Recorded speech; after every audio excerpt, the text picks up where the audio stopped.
Ahoj, ja som Milan. V dnešnom videu ťa naučím, ako formátovať text a bloky v CSS. Ukážem ti, ako nastaviť farby, veľkosť, zarovnanie textu a ako pracovať s blokovými a riadkovými prvkami.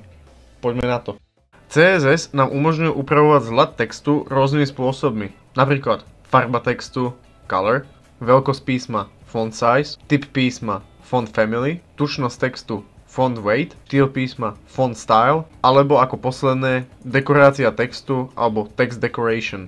Tu môžeme vidieť príklad CSS kódu. Tento kód zapričiní to, že farba hlavného nadpisu bude biela, okraj bude široký 3 pixely, vnútorná medzera bude široká 4 pixely, typ písma je Arial, veľkosť písma je 42 pixelov, toto písmo bude tučné a štýl písma je talianské. A pri obyčajnom texte budeme mať farbu červenú, veľkosť písma je 15 pixelov, font písma bude Arial, toto písmo bude tučné, štýl písma je normálny a toto písmo bude počiarknuté. A takto to vyzerá na našej web stránke. Na zarovnanie textu slúži vlastnosť Text Align. Predvolené máme zarovnanie zľava alebo left, ale môžeme text napríklad zarovnať sprava, right, zarovnanie na stred, center, alebo zarovnanie do bloku, justify.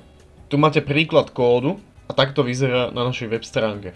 Na úpravu medzier medzi písmenami a riadkami slúžia medzera medzi písmenami, letter spacing, alebo výška riadku, line height. Tuto môžeme vidieť názornú ukážku a takto to vyzerá na našej web stránke. V HTML existujú blokové prvky, napríklad div, p alebo h1 a riadkové prvky, napríklad span alebo a. Blokové prvky zaberajú celú šírku kontajnera. Riadkové prvky zaberajú iba takú šírku, akú potrebujú. Tuto môžete vidieť príklad a takto to je na našej web stránke. Šírku a výšku nastavujeme pomocou width a height. Opäť môžete vidieť názornú ukážku.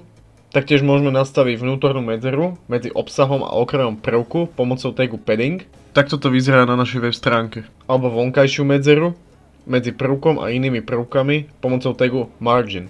Opäť názorná ukážka. Ak zhrniem toto video, tak sme sa naučili, ako formátovať text, blokové a riadkové prvky, ako nastaviť zarovnanie, veľkosť, farbu a medzery. Ak sa ti toto video páčilo, nezabudni dať like a odber. Vidíme sa na budúce. Čaute.